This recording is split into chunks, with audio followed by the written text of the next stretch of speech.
Hi guys, welcome to the Red Flag Radio channel. My name is Karan and this is my partner in crime Rishabh. Hi guys, we are here to talk about the 2025 Formula One season as the season is almost here. And today we are breaking down how every team and driver is shaping up for the first race. But before we dive in, a quick intro about us. We are here to have fun, give our opinions about what is going on in Formula One, like how fans share their true opinions. So talking about me, I've been following the sport since 2011, and my friend Karan has been following it for the past 5-6 years. So that means you will get two different perspectives, where one who will bring some deep experience and one with a fresh take. And Uh, even though I have been only watching Formula One for the Verstappen era, that does not mean I'm a Verstappen fan. In fact, I am actively a McLaren fan and I support the McLaren drivers, especially Oscar Piastri, because let's face it, we all want to be as cool, calm, and collected as Oscar Piastri. And also, for just to mention, for some of the newer folks who are just now getting into F1, if you ever feel intimidated by the learning curve about all the technical aspects or anything, don't worry, we have got the subtitles for every race right Zoom. here. Exactly. So, as Karan shared, he is all about McLaren. So, he will bring papaya rules in our discussions every single time when we will talk about. And by now, you can guess that I am an Aston Martin fan. So, I will be here talking about all the strategic master strokes that we will go with. Because I don't think our team will do any good this season. I But think after Ferrari, if there is any team where supporting them is just a pit of depression, I think is Aston Martin. let's don't talk about that for now. We will have some big discussions about that in this Yeah. whole journey. But overall, we both love Formula One, and we are here to share our candid, no nonsense thoughts on everything happening and on or even off the track. So if you are into honest F1 discussions, make sure to hit like and subscribe. And now let's get straight into it. Guys, please like and subscribe. We're very broke. Okay, so where do we start, Rishabh? I think we start by let's just give a brief summary about the testing. I know testing is not the be all and end all, and it's not supposed to be treated as a metric for guessing कि क्या होने वाला है आने वाले season में. But let's just a very brief in summary of what the teams were looking like, what we should hope to expect out of them. So Exactly. yeah, let's just start with Exactly. that. I think, judging by the times, we always say don't go by at times, because testing and timings don't go hand to hand. But there was one team who impressed everyone, and that was Williams, with Carlos Sainz, who was the fastest driver on the track with 1 minute 29 348. That was the fastest time. But the best thing about that time was they were almost 1 second faster than the time they did in 2024. So that's Yeah. a positive sign. Yeah, that's We great. But we should take this very tiny amount of time to mention that. That being said, we do know that as per the expected race pace for this year, they are still about half a second off. So, really, they're in contention for being the leader of the midfield, and that puts them exactly head to head with Alpine, who has also been a greatly improved team this year. Absolutely. And we'll talk more about that once we cover every single team. But initially, the signs are pretty good for The Williams signs are and pretty Albi. good.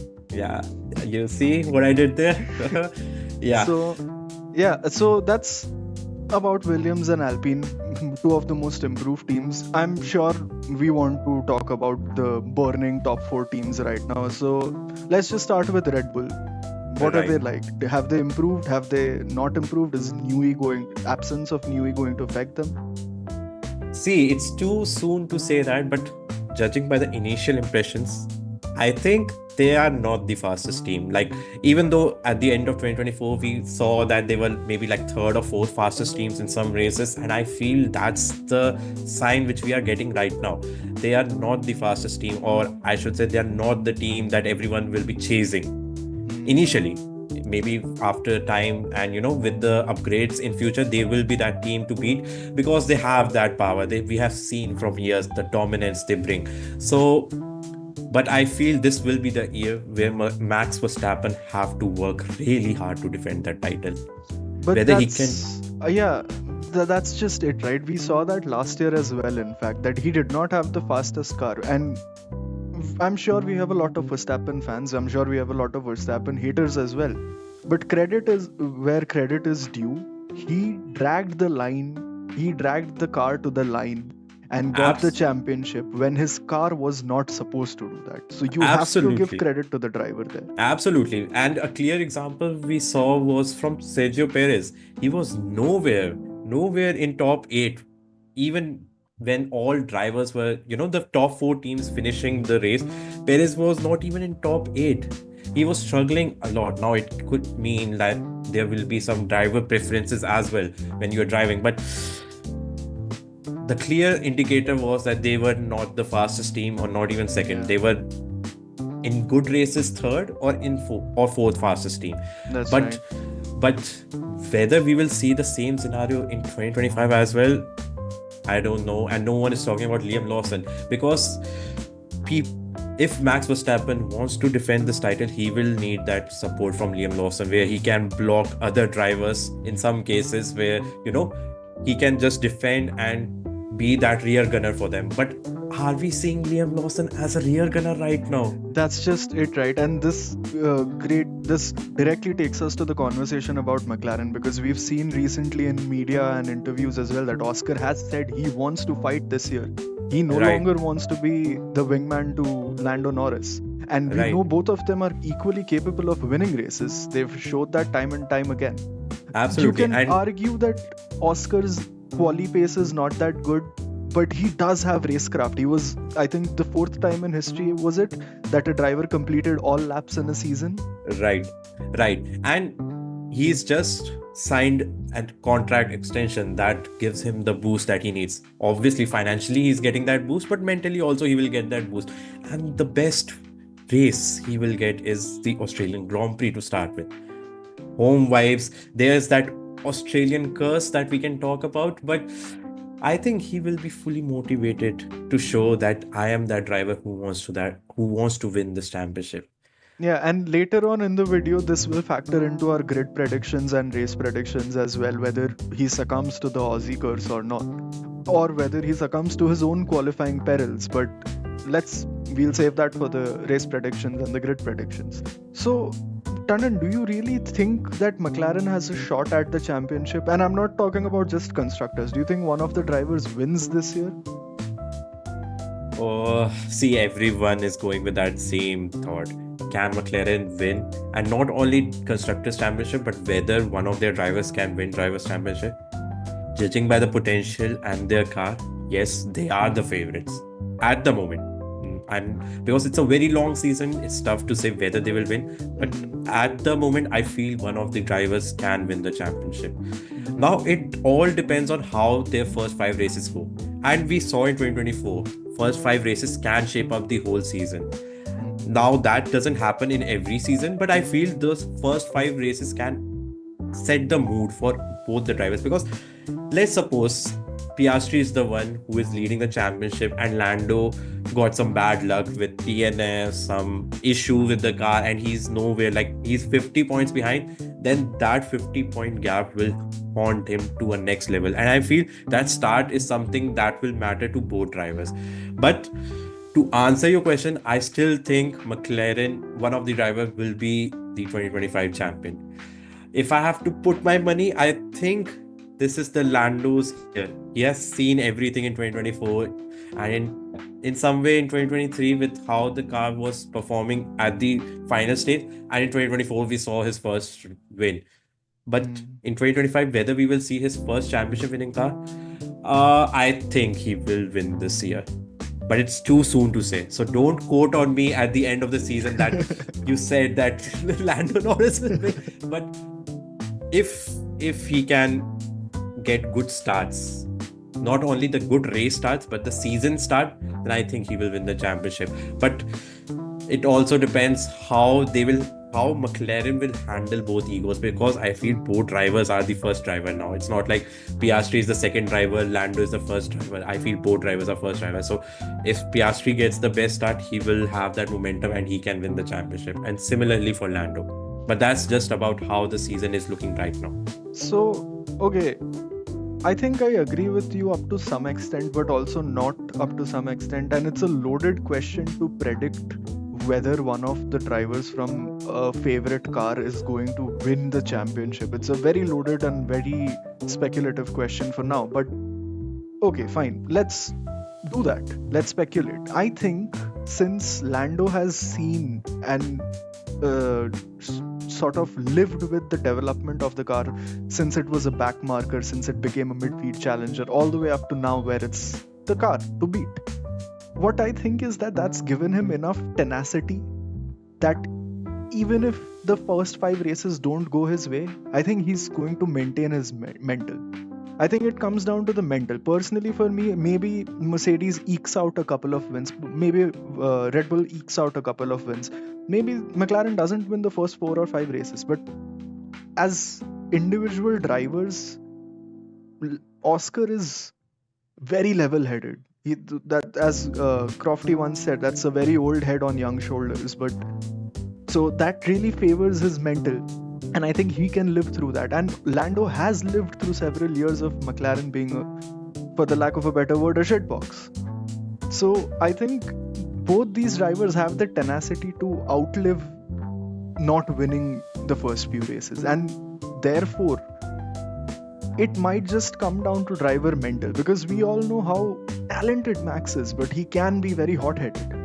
He does not have the same lid over his emotions that some of the other drivers on the grid do right now. So maybe, yes, I think one of the McLaren drivers does win the championship. I would certainly hope so. There is absolutely no bias here. But Yeah. but do I really think from the bottom of my heart, if I'm being honest to myself, that one of the McLaren drivers wins this year as well? Maybe, I hope so, but I'm not very confident. Even though I believe in their mental and their skill, I just don't think they're there yet. Right. I feel this is the year for McLaren as well as Ferrari. We haven't touched anything about Ferrari, but I feel this is the year where one of the Ferrari drivers or McLaren drivers should win this. So, Judging by how their performance has been in 2022, 2024, for both teams, I'm not talking about one team in specific. I feel both teams have shown those glimpses where they are there to win the championship. And yes, McLaren has won the Constructors' Championship, but they were not that consistent with both drivers. They had some issues, there were team issues, there were papaya rules. And similarly for Ferrari, we go back to, strategic errors, some internal hiccups, whatever reasons. We will not quote those, but there were moments where they will say that we should have won that championship. One of the Leclerc will say in 2022, I should have won that championship, because that car was a championship winning car. And in 2024, although it came late for McLaren, they will also say the same, that one of our drivers should have won. And that's why Lando Norris was getting that preference at the end, that give him those points at the end. Because in Hungary he didn't get the preference, maybe things would have been a bit different for them. So I feel this is the year, because 2026 will be a complete new era with all the things happening. No one knows which team will stand. I think this is the year where McLaren have to be there and one of their drivers should win. And this is their best chance at the moment, obviously, with things happening off the track, with whether the development will be focused on 2025 or just moving to 2026. That's a complete different approach where some teams will do that. I feel Aston Martin is one team who will focus on 2026 right away, because they are nowhere in 2025. So this is the year I feel one of the drivers should win from McLaren. But it all depends on start. That's how I feel. Because if you have the momentum, you can carry that. That's a very fair point. So actually, you know what? Let's address the elephant in the room, since you brought it up. Ferrari. Right. What does Lulu do in the red car? Is he better? Is he worse? Another loaded question for us to feast on. See, they decided to grab all the headlines since 2024. When the season didn't even start, the elephant came in the room. Hamilton will join Ferrari. We are not even in the first race of 2024 and everyone is talking about, let's bring 2025, man. Hamilton in red. seven-time world champion with the most successful team in Formula One. I feel Ferrari is the most successful team. Yeah, statistically, they are the most Statistically, successful yeah, team. Yeah. yeah. Schumacher brought that part, Yeah. and other drivers also. I won't take that credit away from the other drivers, but we know this is the best pairing possible, and it's a dream to watch best team with the best driver. Will that combination work? I hope so as a neutral, because Hamilton is hungry for that championship. We have seen that since 2021. He won that 8th world championship and create history. Ferrari is that team who is looking for championships since 2008. Now, two hungry aspects joined together, and we just talked about Leclerc, who deep down thinks that he should have won in 2022 with the car he had. It will be an amazing thing to watch as a neutral, but how that will work is something I have no clue, because on paper this is the best driver pairing. Yeah, Even as Piastri and Lando is there. as an amalgamation of driver and team, or drivers Right. and team. You're Right. exactly right. Three people who have Exactly. the same motivation to achieve the same end target is winning everything. In fact, you're exactly right. It should be a match made in heaven. But Exactly. do we really think that that's going to work out? Because there is a downside. It's a double-edged sword. So much hunger eats itself. And so, Exactly. do we get a clash like we did with Seb and Leclerc? That's spot on, and that's how I felt when the lineup was announced, and judging by the initial performances, I got that same thought. Whether it will work, again, only time will tell. Because right now, we don't know whether Hamilton is at that peak performance level which we saw in 2020, 2021, because he was struggling with Mercedes at the end. Russell was there to, be ahead of him in most of the races. Hamilton was there, but I feel Russell was a better driver for Mercedes. Now, does that mean Hamilton is not hungry anymore? I don't think so. He has that hunger. He wants to win that. But are we going to see that performance on track? Hopefully we do, because that will make this championship super spicy for everyone. And another spicy thing, since you mentioned this, reminds me.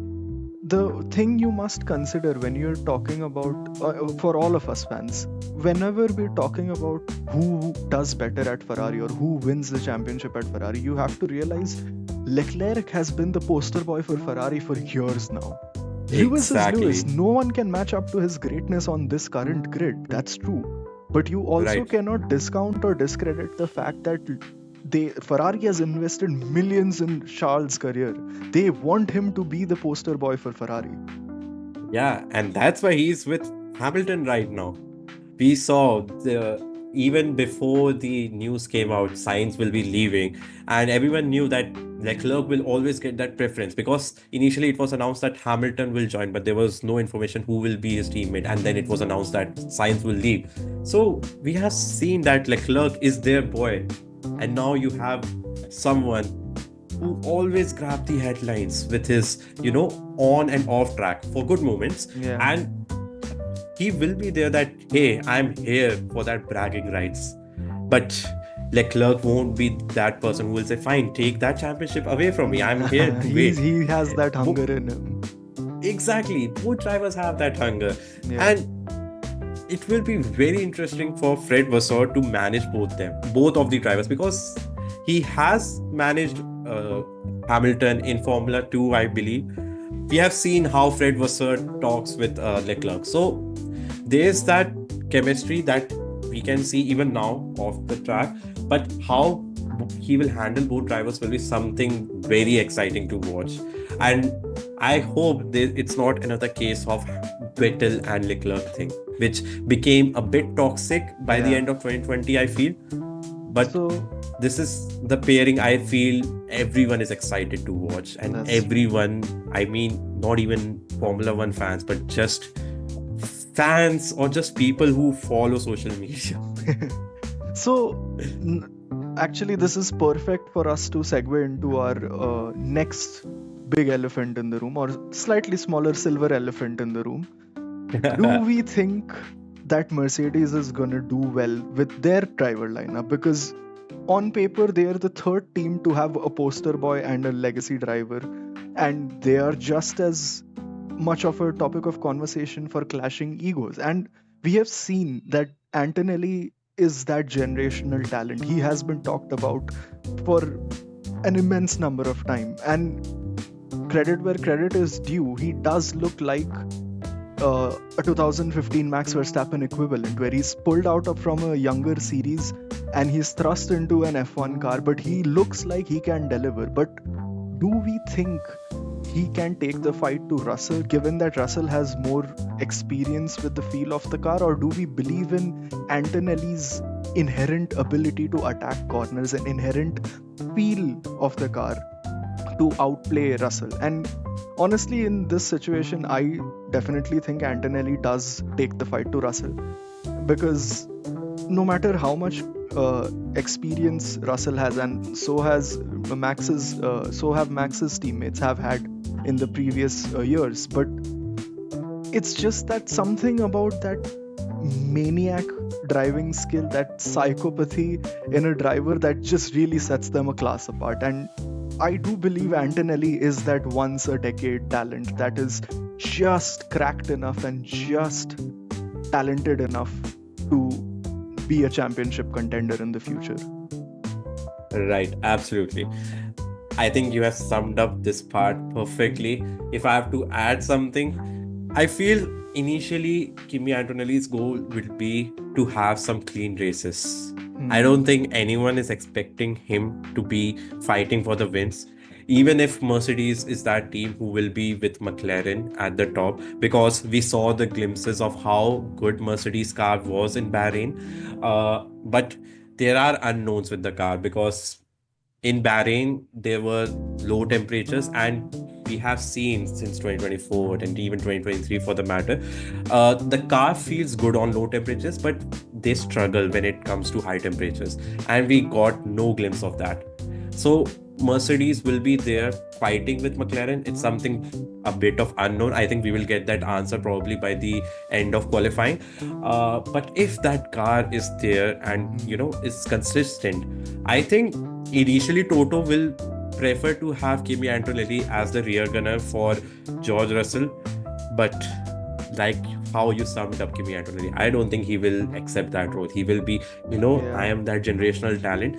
A good example I have is from Lewis Hamilton in 2007 when he joined Formula One, and from moment one, he wanted to win that championship.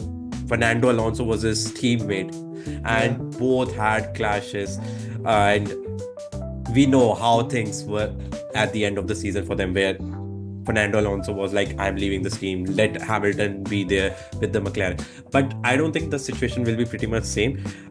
George Russell is doing really well. I feel he will get that preference because he was doing well even with a 7-time world champion as his teammate.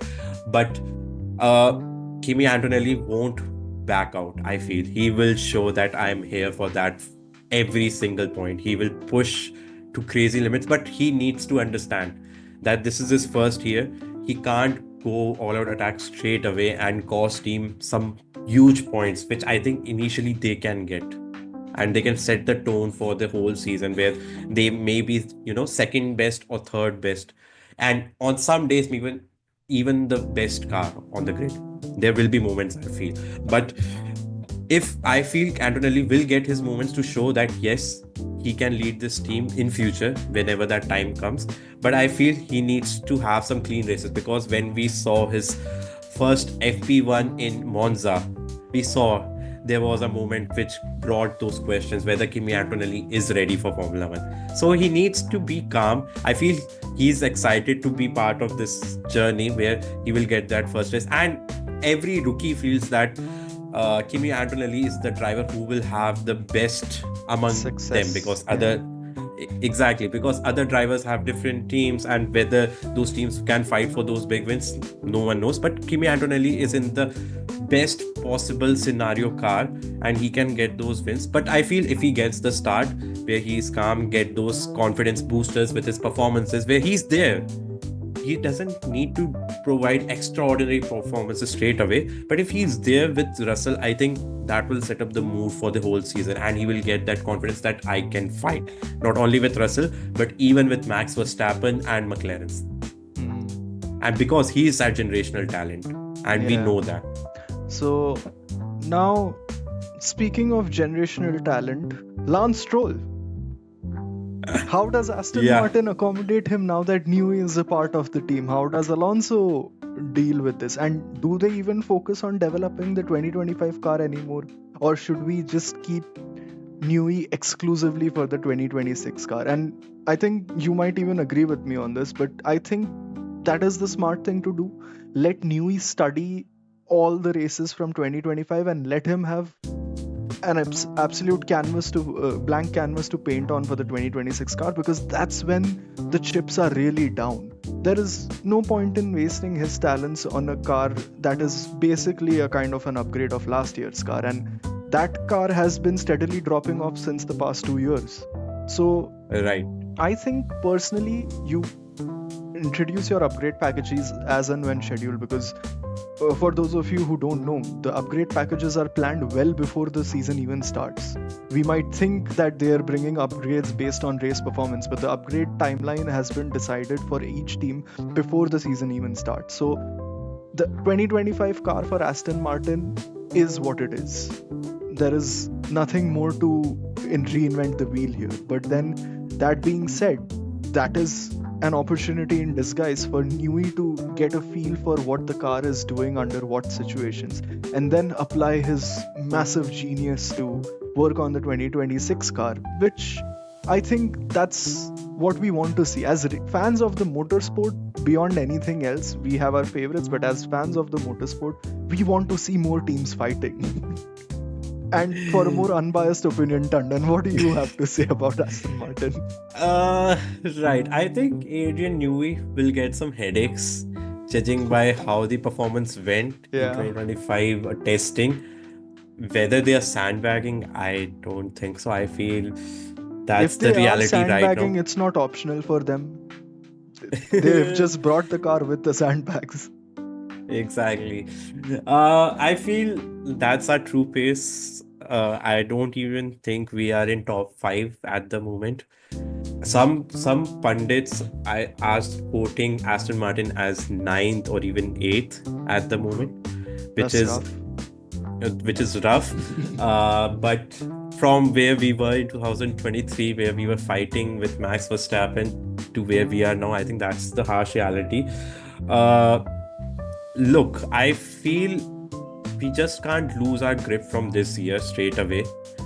Even though 2026 is the start of a new era, I don't think that we can just go to 2026 car and be like, hey, this is done. We are here just to gather data. That's not possible. Considering you have a driver, Fernando Alonso, in your team, how will you tell that driver who is in his 40s, hey, this is just a season where we will just gather data for Newey so that he can build a rocket ship for 2026? Do you think he will accept that? Absolutely not. I think that would be something that Fernando should consider, though. He's not known to be a patient man. Let's face facts. He's not a patient man. But he's also never had Newey to back him up. In the but there are unknowns. Yeah, unknowns as in Aston Martin will be joining with Honda. How that partnership will work. Initially, I feel that partnership won't work.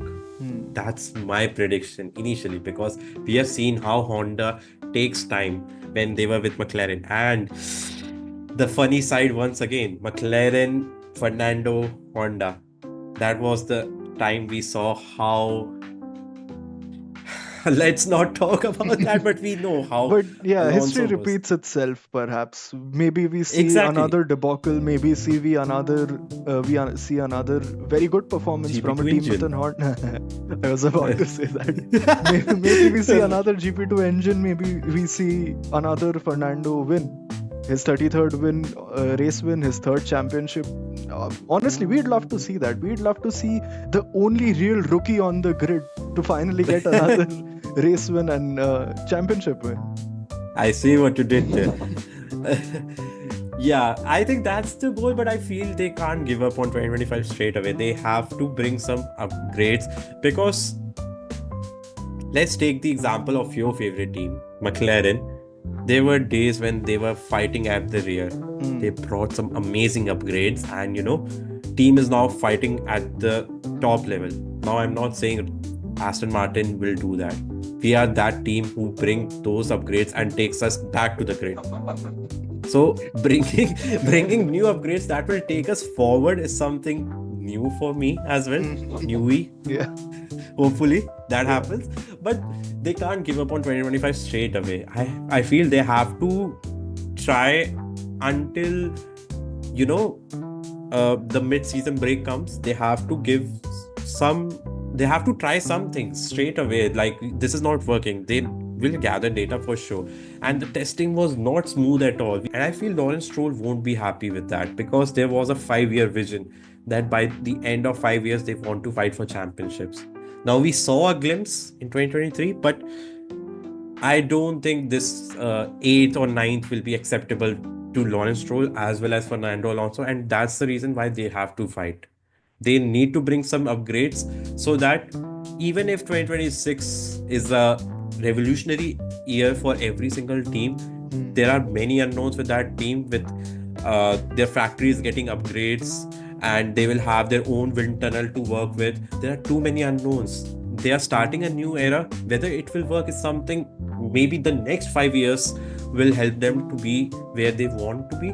But I feel they have to be there to fight for at least regular points, like 1 2 points at least, so that they have that motivation that we can do better from where we are.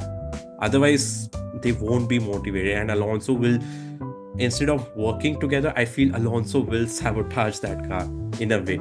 And there are rumors that they want Max Verstappen as well.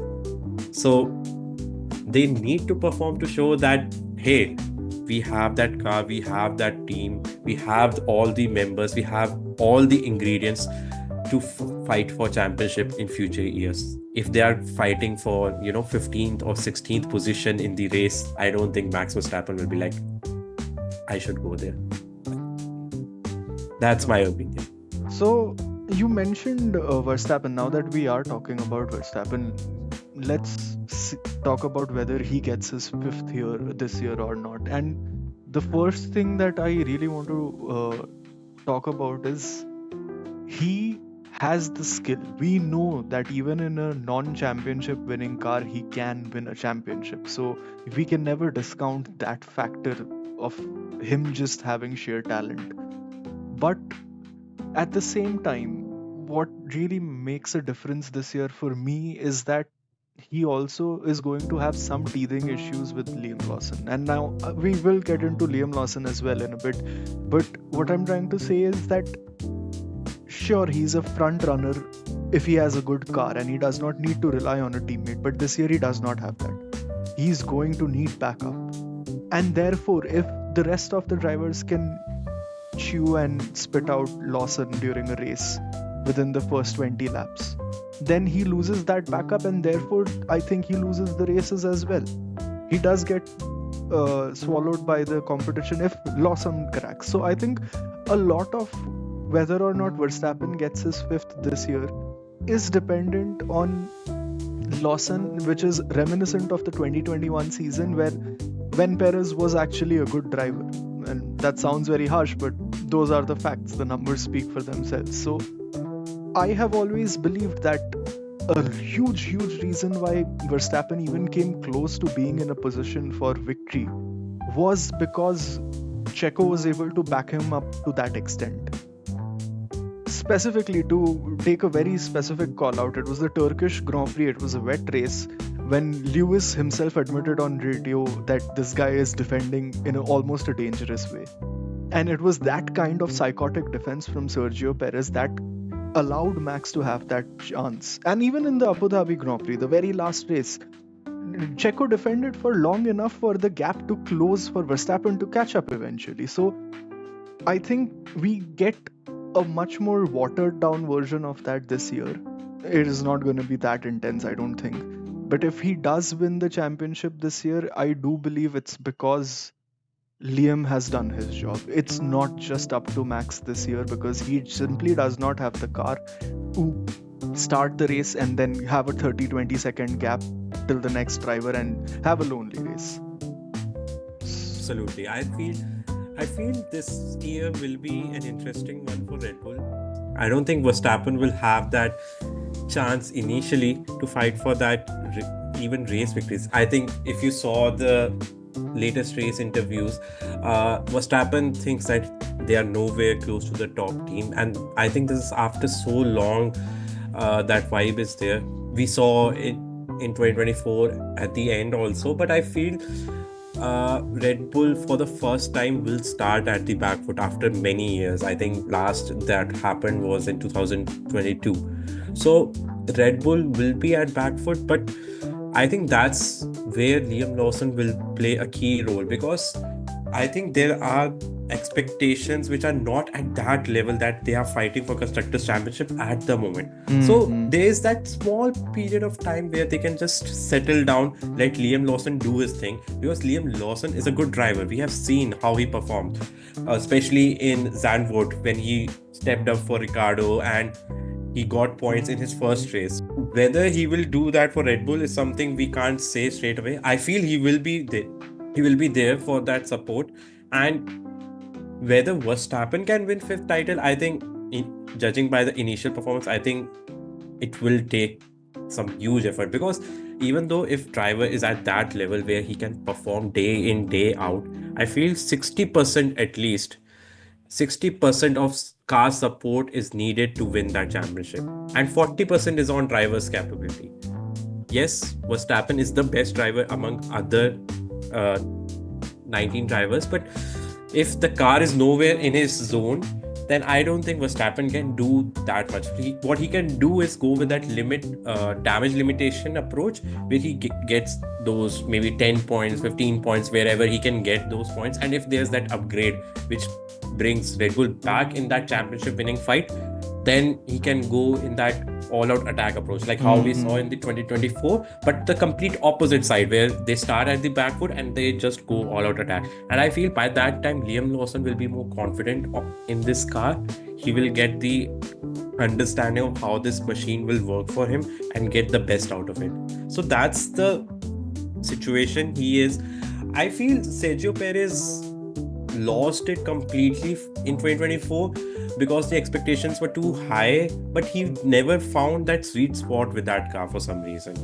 We all know how good Sergio Perez was when it comes to, especially in the race trim, that keeping those tires fresh for the even 5 extra laps, fight for those wins. Like you gave an example of 2021, he was an aggressive driver in some occasions where he could fight as hard as possible to be that rear gunner for Max Verstappen, or to even win those street races where he was spectacular.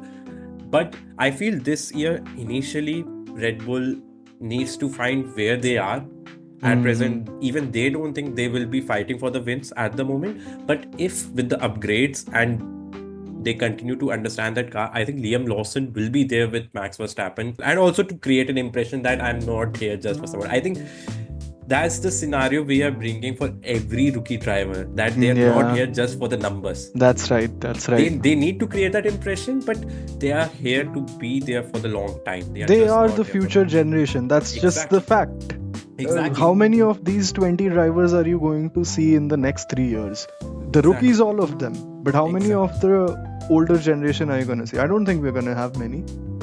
True. So, okay, we touched upon how Liam has the capacity to bring the best out of the car, and we cannot close that topic of conversation without talking about Sainz at Williams. That is something I'm sure many of us have been dying to hear, but again, so someone who is eking out every last bit of performance out of every last molecule of fuel blowing up in that engine. So, and as we discussed in the beginning, that is not a representative of the real race case, but he's clearly making a point along with Williams and James Vowles that they are no longer a backmarker team. Absolutely.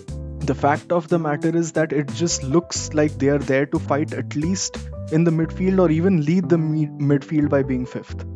And that will be very interesting because I think Albon and Sainz are both, if we go a little bit into driver psychology, I think Sainz and Albon are both the kind of people who will work tirelessly and work very hard to achieve something from their car. They, which is not to say that they don't have skill. Of course they do. They're one of the two of the 20 best drivers on this planet.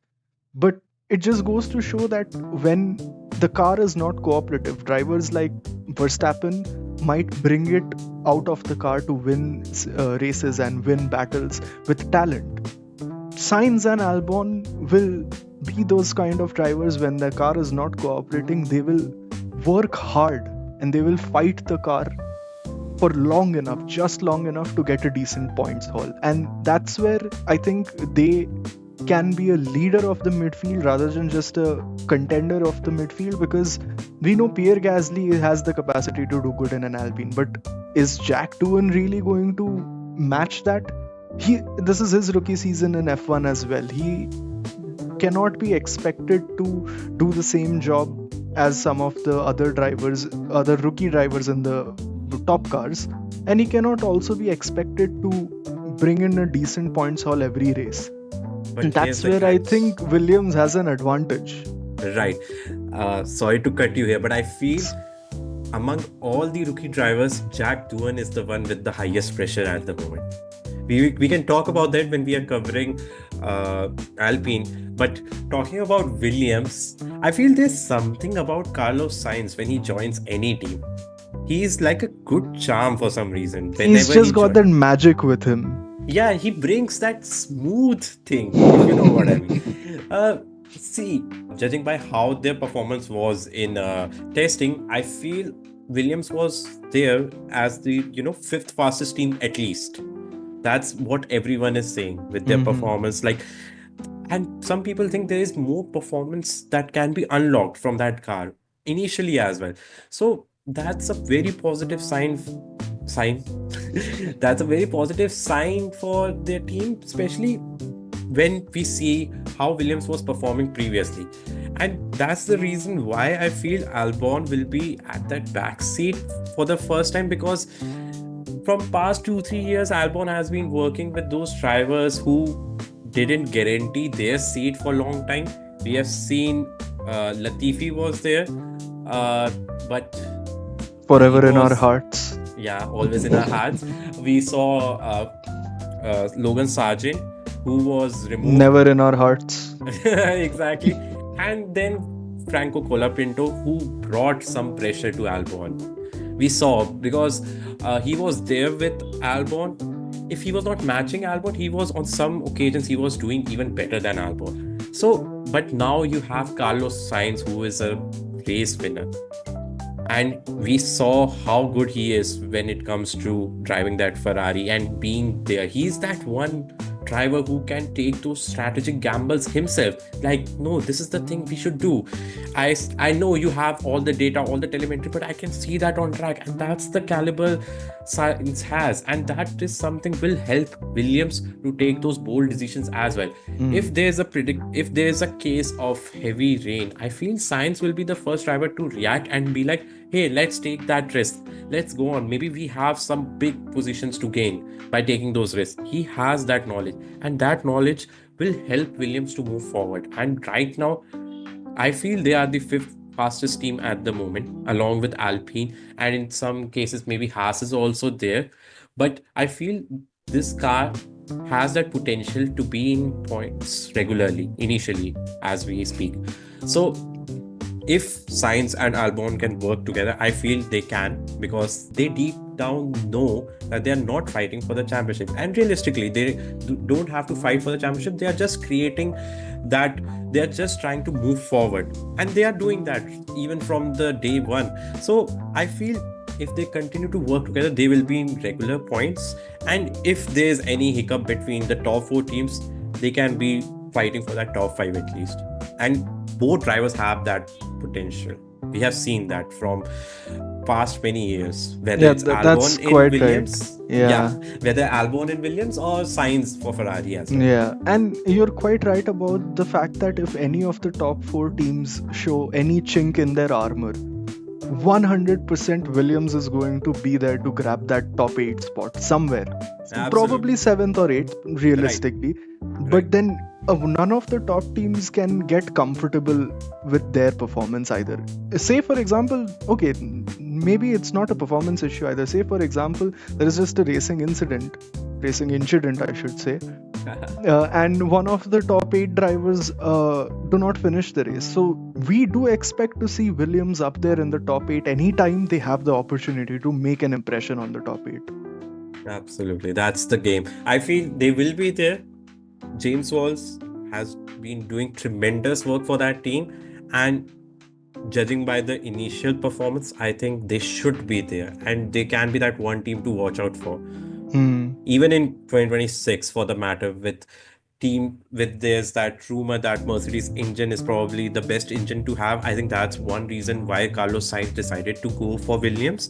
And 2026, we know Mercedes engine will be there for Williams. So the I feel the Sainz made a good call of going to Williams if we see that long-term picture as well. Yeah. But only time will tell, definitely. Of course, ultimately, our disclaimer for all the speculation is time will tell, so that no one can hold us accountable and call us stupid for being wrong. Exactly. Which we are going to be quite often. Absolutely. We know we are just those fans, we are just having our chit chat talking about what we think. Yeah.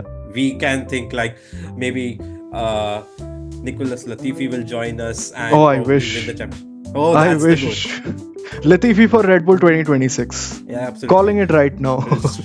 We are coming back to this video in 2026. So we are just doing our discussion about that. Yeah. And moving on from Williams, let's talk about Alpine as well, because we said Jack Doohan will be that one rookie driver who will have the most pressure, because there are 4 reserve drivers waiting, and many teams think that Jack Doohan won't finish the full season with Alpine. Yeah, because Alpine has been collecting reserve drivers like Pokemon. Exactly. They're playing Pokemon Go with their drivers. So, but that being said, quite right, he has a lot of pressure on him, because he can be, in fact, both the entire driver lineup can be switched out 2 times over and you'd still have drivers left for Alpine. Exactly. But what I feel is he might go quiet but consistent. My impression of Doohan is that he may not consistently bring in points, but he will finish races. He will not crash the car. He will get it across the finish line. He will not let the team waste money on repairs. He might be that driver who is just consistently P11, P11, P11, maybe P10. But that's what I feel, and that's not a bad thing. He is expected to bring points. But if I am Alpine, I don't try to pressure my driver into bringing in that points haul just to match my standing with Williams, because simply you must accept the fact that one of those drivers in your team does not have the same kind of experience that the 2 drivers at Williams do. You have to factor that into your conversation, and therefore if you're doing, you just finish races, you keep your head down, you're not finishing bottom 5. That's enough. Honestly, for the at least first 5 or 8 races, that's enough. After that, once he's developed the feel of what the car is like under all these conditions, maybe then you expect him to at least get a points finish every now and then. But even then, his competition in the same machinery, in equal machinery, is Pierre Gasly, who is another very hardworking and very focused driver. He does not mess around. He keeps his head down, he does his thing very well as well. He doesn't crash his car. Exactly. And that's why, even though on paper, if Alpine and Williams have comparable performance on tarmac, we don't think that, I don't think that that's going to translate into Alpine really challenging Williams. Maybe Alpine pokes at Williams this year, but I don't think it does much more than that. And finish 6th, get a decent bag of cash, work on the 2026 car, see how that goes, because they're switching to Mercedes engines as well. So Right. we want to see that performance out of them as well. But that should be seen more clearly in 2026. In 2025, just head down, try to finish sixth. If you end up finishing fifth with a double podium surprise like last year, all the better. We're all here for it. True, but I feel Jack Doohan have to be consistent and consistently good as well from the first race, because uh, it will be very interesting to see how they will manage Cola Pinto. We have seen how Alpine are with the reserve drivers. I think your favorite driver knows how that situation goes. So Cola Pinto will be hungry, and not to forget, there's an 11 team coming in 2026. Yeah. And Cola Pinto will be one of that hot heads who want to be part of any Formula One team at that moment. When he got that chance, he performed at that level, and he can bring some huge points or at least some amazing performance for that team. So Jack Doohan knows. He waited for that opportunity for almost an year. He was their backup. He used to do some post-race interviews, post-race sessions with all the presenters. He was there to perform in a Formula One Quite team, right. and now he got the opportunity. He knows he have to perform from day one, and I feel he has that potential. Whether he can convert that potential to consistent performances, again, time will tell. That's our quote, I guess. Time will tell. That's how we've been living our lives, honestly. Right. But But the yeah, best thing, sorry to cut, but the best thing I feel Alpine will have is that rivalry that we used to see between Ocon and Gasly. I don't think that level of rivalry we will see. I feel there will be more harmony between two drivers, and that should work in their favor as well. that's right. That's right. And another team where we might see some harmony in driving is, in my opinion, it's the V-Carb, or the Racing Bulls, rather, I should say. Because I get it. Yuki has been passed up for the Red Bull seat, which many of us believed he deserved.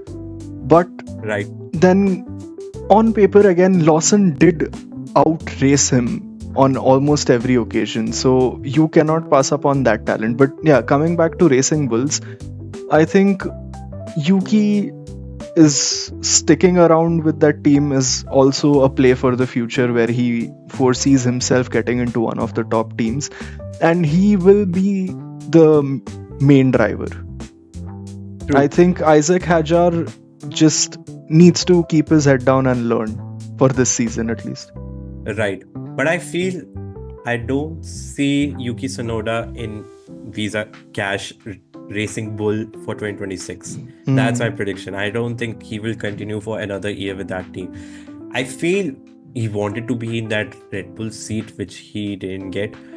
And maybe deep down he will be praying that I have to perform at that level, because if there's that case, like the historical scenes we have seen from 2019 where Pierre Gasly didn't perform, Albon got the opportunity, and we have seen Red Bull are ruthless in that matter. So if there's that case where Lawson doesn't perform, I think Tsunoda will get that preference that, hey, we made a mistake, now join Red Bull and be that, be with Verstappen. So he needs to perform at that level, and even if he doesn't get that opportunity, he can be part of another team, because I feel if he continues with RB, he won't move forward. That's what we can see even now. Yeah. When it comes to Isaac, I feel his radio, everyone is talking about his radio comms, because those are always the funniest ones.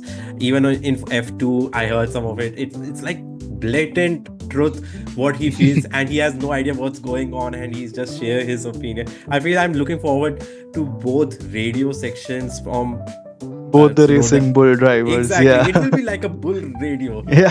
for that matter. Yeah. So that will be fun for us as a spectator. Yeah. But right now, where RB will finish, it's tough to say.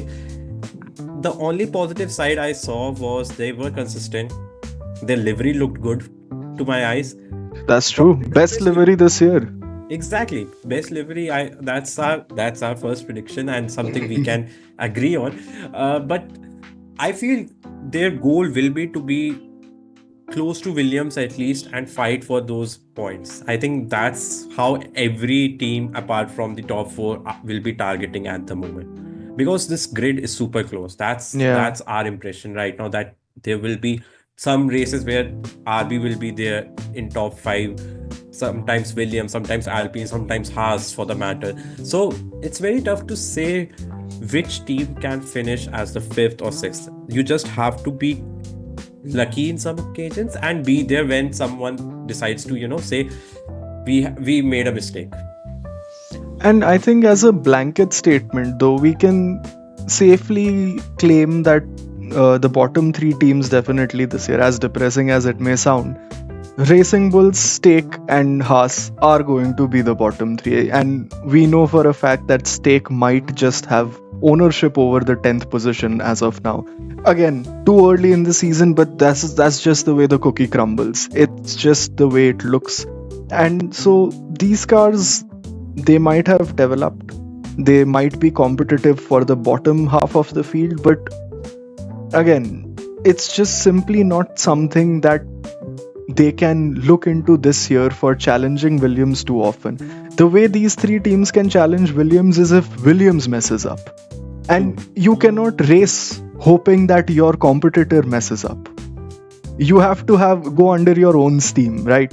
Right. That being said, however, looking forward to Bortoletto and Ollie Behrman. Ollie Behrman, a very calm and collected guy. We saw a couple of years ago his race in Jeddah, where he managed to pull through. It was Jeddah, wasn't it? Right, it was Yeah. Jeddah. He got P8.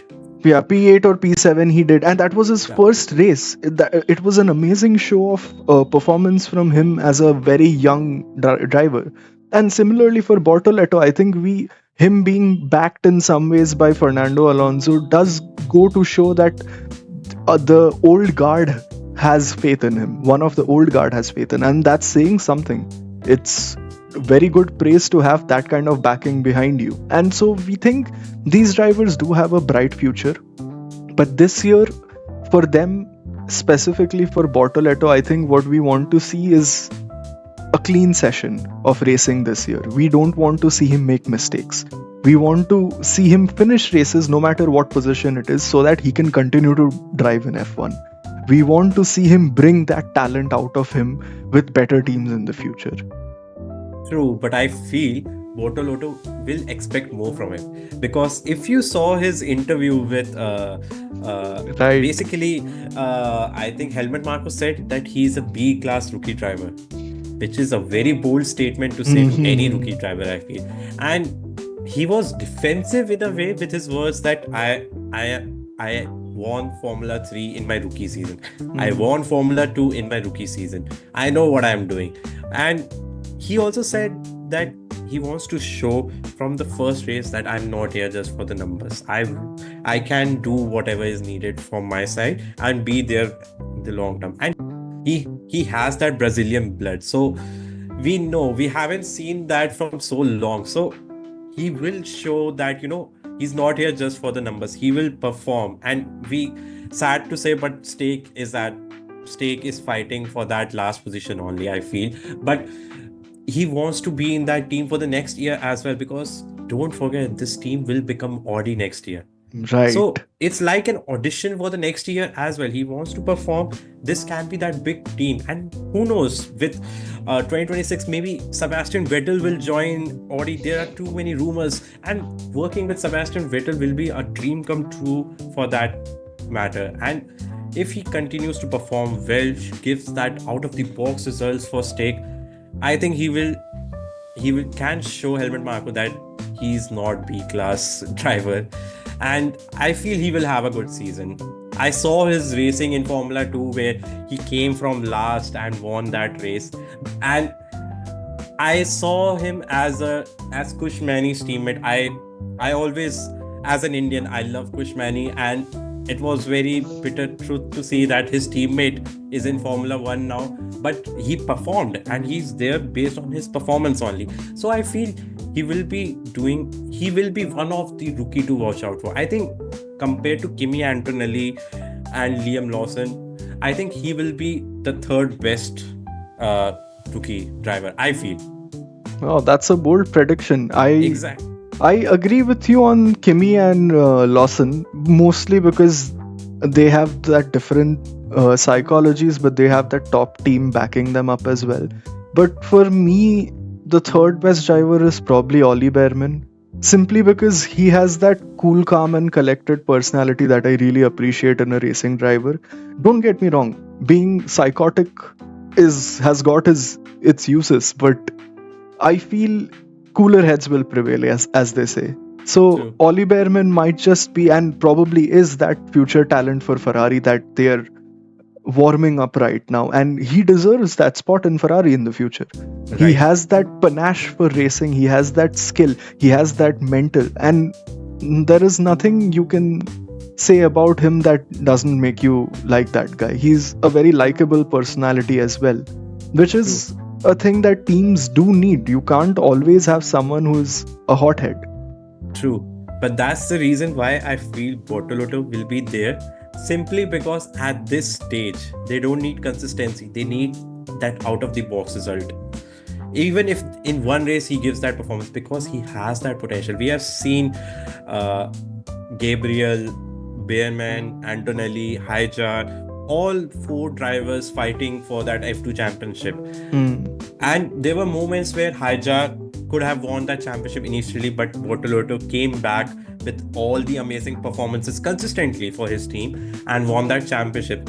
He has that potential, and deep down he knows he has that bragging rights in a way, that when there was equal machinery with all the other things happening in Formula 2, we will not talk about it, but he deep down he knew that he performed at that level where he got the best result among the rookie drivers who have joined this grid. So if he can convert one of that performance in those races, even in the first race, he has that potential, judging by the weather predictions. If he's there and take that chance, maybe he will surprise every other fan who has not seen him yet.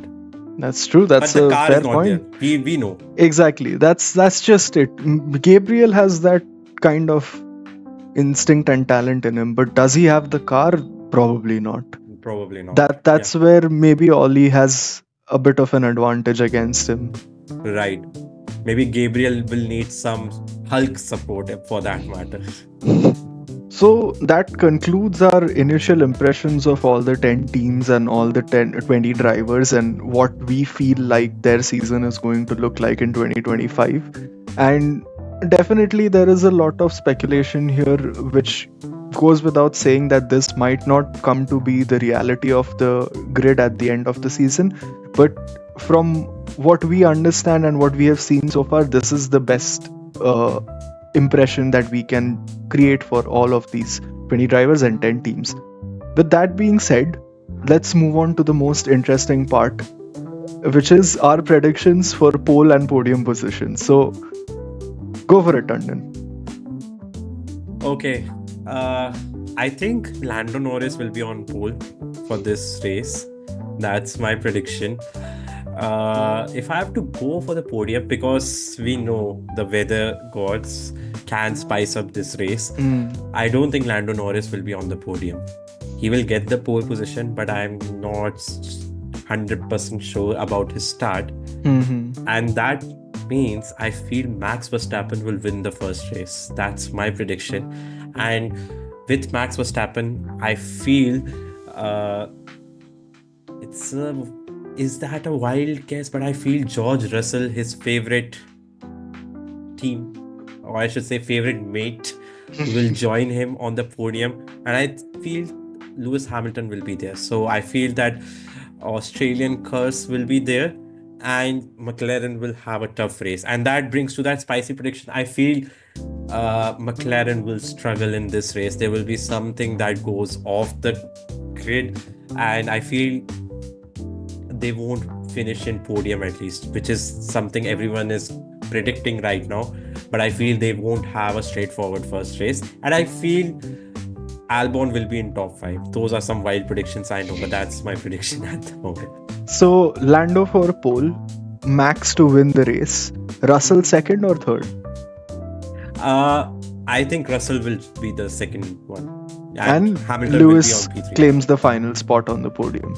Right. Those are some good predictions. I do feel Russell will also be on the podium. I all agree with that, but I think for me the finishing order with rain and everything, maybe Russell second, definitely something I think is a possibility.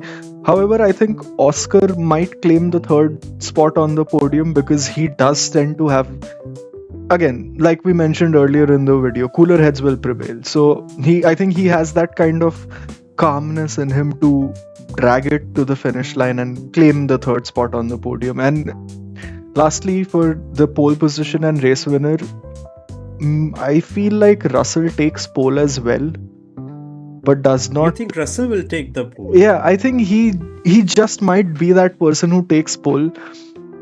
And for the winner of the race, yeah, Max looks like he might just do it. I begrudgingly say this, but yeah. So our predictions are quite similar on for the Right. first two steps of the podium. But as for our my out of pocket prediction, I think maybe Albon finishes sixth. I think that's something he can do.